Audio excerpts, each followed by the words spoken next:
Apple ban. Apple ban అంటే మీరు తినే యాపిల్ కాదు, యాపిల్ స్మార్ట్ వాచెస్ బ్యాన్ కాబోతున్నాయి. అది ఎక్కడ అనుకుంటున్నారా?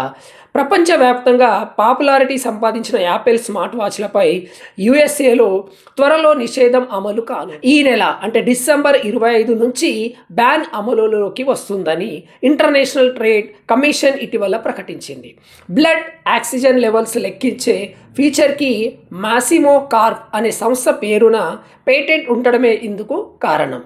దీంతో డిసెంబర్ 25లోగా ఆల్గరిథమ్స్లో మార్పులు చేసి బ్యాన్ నుంచి బయటపడాలని యాపిల్ ప్రయత్నిస్తుంది. మరి ఉంటుందా లేదంటే యుఎస్ వాళ్ళకి చేదు అనుభవం ఎదురవుతుందని చూడాల్సింది. Bye bye.